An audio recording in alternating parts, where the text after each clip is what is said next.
ماشاءاللہ اکثر نوجوان نظر آ رہے ہیں، بچے بھی ہیں، جوان بھی ہیں، اور سفید بالوں والے تو بہت تھوڑے نظر آ رہے ہیں۔ میرے رب نے اپنی نبی کی بے شمار لامحدود صفات میں سے ایک صفت کا نام لیا، یرید ان یبعث امیا من الامیین، کہ میں ایک نبی بھیجنے والا ہوں، لا یقول الخنا، سبحان اللہ، لا یقول الخنا، ایک نبی بھیجنے والا ہوں جو پوری زندگی کبھی ایک لفظ ایسا نہیں بولے گا جس سے کسی کو تکلیف پہنچے۔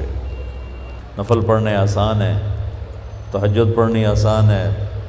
پیدل حج کرنا مشکل کام ہے پر آسان ہے، پر اس زبان کو روکنا کہ کسی کو دکھ نہ پہنچے میری زبان سے، انتہائی مشکل کام ہے اور بہت عالی شان عمل ہے۔ کیا خوبصورت بات میرے نبی کی اللہ نے بیان فرمائی،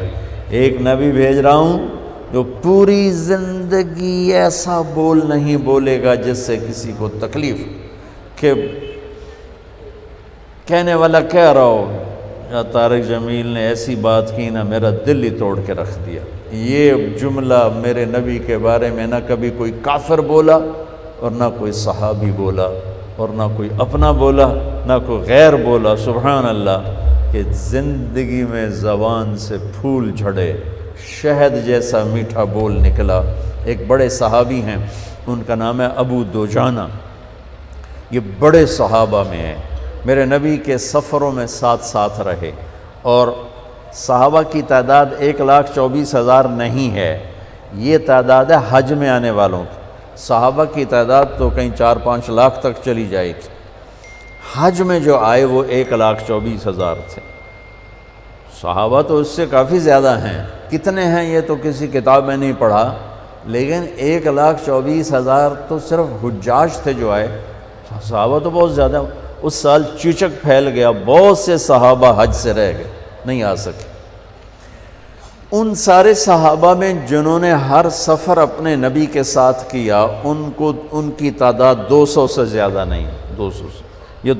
3-4-5 لاکھ صحابہ کا خلاصہ ہیں 200 صحابہ، پھر ان کا خلاصہ ہیں سابقین اولین، اور اس میں ہیں ابو دوجانہ۔ اور میرے نبی کے یہ محبوب صحابی کہہ رہے ہیں کہ لوگو ان ارجع عملی عندی، میرے پاس بخشش کا سب سے بڑا عمل، میرے پاس بخشش کا سب سے بڑا عمل صحابی ہونا نہیں، جنگ بدر نہیں،